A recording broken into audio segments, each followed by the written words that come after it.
There is a saying among our elders, not every fruit that shines in the tree is ready to eat. Ada knew many things. She knew how to braid her sister's hair without pulling. She knew how to cook ofe onubu the way her grandmother taught her. She knew how to laugh so hard that her whole body shook. But Ada did not yet know that danger does not always come with a loud voice and a fearful face. Sometimes danger comes smiling. It began on an ordinary Tuesday evening. Ada was lying on her bed, her phone screen glowing in the dim room, scrolling through Facebook the way many young people do when the night is long and the heart is a little lonely. A message appeared.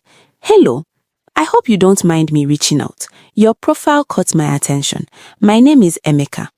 Ada almost ignored it. She had received messages like this before. Men who called her my queen in the first sentence and asked for her number in the second. But this one was different. Emeka did not rush. He asked about her day. He asked about her work. He remembered what she told him from one conversation to the next. A week passed, then a month, then 3. He never asked her for money. In fact, wait! Before we continue, smash that subscribe button and turn on the bell so you never miss amazing African folktale stories like this. Hit the like button if this story moved you. It really helps our channel grow. Comment below. Tell us where you're watching from and which part of the story touched you the most. I want to see all your thoughts. And if you're craving more African folktales, check out the Bumped app on the Play Store. Hundreds of stories waiting for you. Okay, now let's get back to the story. He sent her money, airtime, food items, once even a small sum for her mother's hospital bill without her asking. He spoke to her gently, like someone who was taught that a woman's ears deserve respect. "You are not like other women, Ada. You are calm, you are wise, you think before you speak. I admire that about you." Ada smiled when she read those words. She told her friend Chisom about him. Chisom raised an eyebrow. "Ada, have you seen this man face to face? We video call." "That is not the same thing. Anyone can point a camera at a face." Ada laughed it off. But deep inside, a small voice, the same voice her grandmother always said lives in the belly of every woman, whispered something she wasn't ready to hear. 8 months after that first message, Emeka called her one evening, his voice soft and deliberate. "Ada, I have been thinking. I am not a man who plays with time. I know what I want, and I want you. Will you be my wife?" The words landed like a stone dropped into still water, ripples spreading in every direction. Ada's heart jumped, but her head, the careful, watchful part of her that her mother had spent years sharpening, her head paused. She sat up straight. "Emeka, you are asking me to marry you, but we have never sat in the same room. We have never eaten from the same plate. How can a man propose to someone he has never truly met?" There was a pause on the line. Then he laughed, a warm, reassuring laugh. "You are right, Ada, completely right. That is exactly why I want you to come and meet me. Come to Ngwa, come and see my home, meet my parents. Let us do this properly, the way our people do it." It sounded reasonable. It sounded right. He sent her transport fare before she even agreed. Her friend Chisom was not convinced. "You are traveling to a village to meet a man you only know from a screen? Ada, did you tell your mother? Did you tell anyone where exactly you are going?" "I told my sister." "You told her the address, the exact location, his full name, his family name?" Ada opened her mouth, then closed it. She had told her sister Ungwa village, but she had not given the address. She had not saved his phone number anywhere her family could find. She had not even confirmed whether the Emeka on the screen was the same Emeka whose voice she had heard for 8 months. Chisom held her hand. "Ada, I am not saying don't go. I am saying go wisely, because a woman who travels without leaving a trail behind her is a woman that cannot be found." The next morning, Ada traveled. She told herself she was being careful. She did not know that careful and safe are 2 different things. Ada arrived in Ungwa at exactly 1 o'clock in the afternoon. Emeka was waiting at the junction just as he had promised. Well-dressed, easy smile, he carried her bag without being asked. The house was modest but tidy. Swept compound, clean parlor, a ceiling fan that worked, a small gesture of preparation that said, "I expected you." Rest, he said warmly. Let me go and inform my parents. They are just down the road. I won't be long. He left. Ada sat in the quiet and exhaled. Maybe Chisom was worried for nothing. 20 minutes passed. Ada needed the bathroom.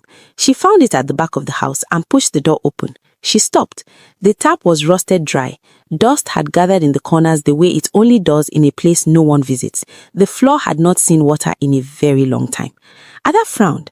How is the parlor this clean, but the bathroom completely abandoned?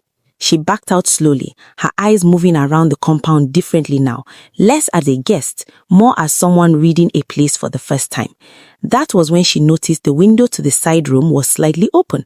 A voice drifted out. Emeka's voice, low, quick, urgent. He was on a phone call. Ada moved quietly to the side of the house. She didn't mean to listen, but she had enough. Yes, once I have what I need from her, I will handle her. She doesn't suspect anything. The last one didn't either. Ada's blood went cold. She pressed her back against the wall and steadied her breathing. The last one. She was not the first. Ada walked back inside. She sat in the same chair. She placed her bag beside her feet the same way it had been when he left. She picked up her phone and opened it slowly, as if reading something casual, but her fingers were typing fast. To Chisom. The address is number 7 AK Road, Ngwa Village. His name is Emeka Okoye. I need you to call me in exactly 5 minutes and tell me my mother is sick. Don't ask questions, just do it. She pressed send. Then she put the phone face down on her lap and waited. Her heart was pounding, but her face said nothing. This, the ability to be afraid on the inside and steady on the outside, was something her grandmother had taught her without knowing it. A woman who panics in a dangerous place gives the danger permission to win, her grandmother used to say. First, think, then move. At that thought, she needed a reason to leave that he could not argue with. She needed it to come from outside herself. She waited. Emeka came back inside 4 minutes later. His smile was back in place, wide, warm, rehearsed. Sorry for the wait. My parents are very happy you came. We'll go and see them shortly. Of course, Ada said, smiling back. I'm looking forward to it. 1 minute later, her phone rang. Chisom's name lit up the screen. Ada answered immediately. Hello? What? When did it happen? Okay, I'm coming right now.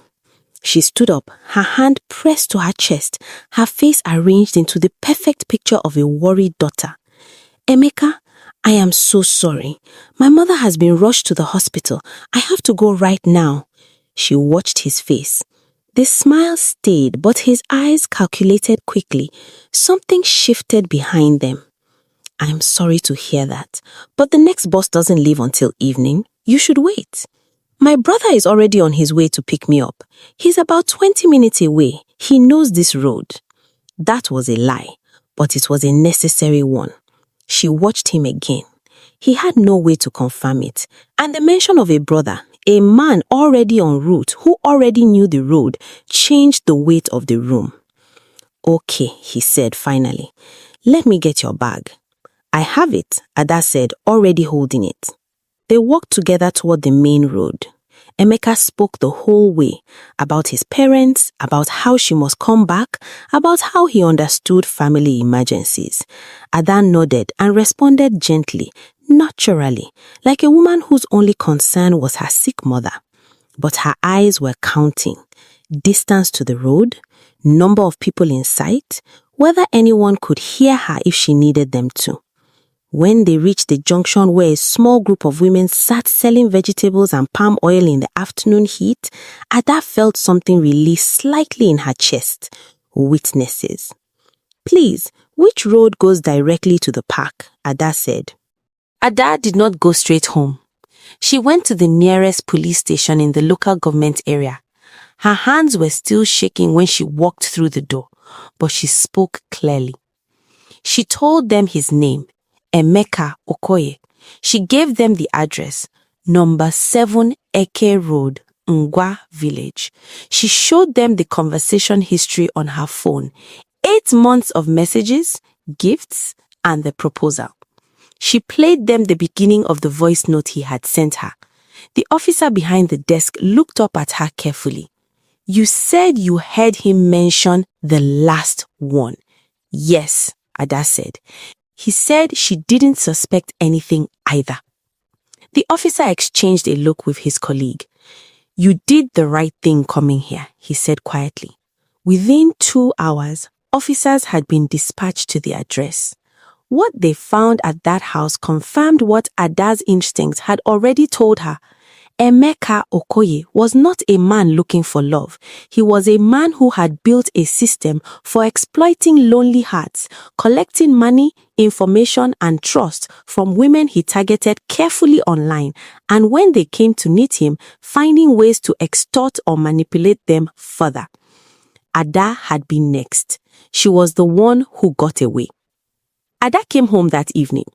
She sat with her mother in the kitchen and told her everything. Her mother did not shout. She did not say, "I told you so." She simply held her daughter's face in both hands and said, "You listened to yourself.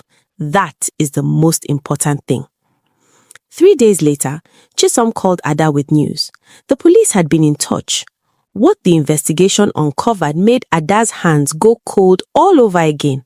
Emeka Okoye was not just a fraudster. His name had been sitting on a police watch list for over 2 years. 3 women from different states had traveled to meet him after months of online communication. 3 women. None of them had come home. Their families had filed missing persons reports. Investigations had been opened, but Emeka had moved carefully, changing locations, changing phone numbers, always finding new victims on new platforms. He had accomplices. People who helped him identify, groom, and lure targets, a network built on patience and deception. Ada was next on that list. The officers told her something she would never forget. "If you had not walked into this station that day, we may never have found him." Emeka Okoye was arrested, charged with kidnapping, criminal conspiracy, and fraud. His accomplices were picked up within days. The families of the missing women finally had answers. Not the answers they had prayed for, but answers. Ada sat with that for a long time. The weight of it, the nearness of it, how an ordinary Tuesday evening on Facebook had nearly become the last chapter of her life. There is a reason our elders told stories, not to frighten us, but to hand us the map before we entered the forest. Ada's story is not unusual. Every day, young people across this continent receive messages from strangers who have studied exactly how to sound like everything you have been waiting for. They are patient, they are generous at first, they say the right things at the right time. And when your guard is down, they reach for what they actually came for. So hear this and carry it. 1. If someone proposes love or marriage without ever meeting you publicly first, pause. Ask why. 2. Before traveling to meet anyone you know only from a screen, leave their full details with someone you trust. Name, address, phone number, expected return time. 3. When something doesn't match, trust that feeling. Your instincts were built by centuries of survival. 4. If you sense danger, do not panic. Think. Create a reason to leave. Move towards people. 5. Report it. Your story is not shameful. It is evidence, and evidence saves lives. Ada is safe today not because she was lucky. She is safe because when the moment came, she thought before she ran. May you always have the wisdom to do the same. The child who learns from another person's fire does not need to be burned to understand heat, an elder's proverb. If this story touched you, please share it, subscribe, and join our community for more stories that matter. Your support helps us keep sharing real stories with real lessons. Thank you for watching. See you in the next video. Wait, you can enjoy more stories from our Bumped app on Play Store. Go over to Play Store, search for Bumped, install the app instantly for free. Hundreds of stories waiting for you to watch. Or check the description of this video. The app link is there. Open it and download Bumped app instantly today. See you on Bumped.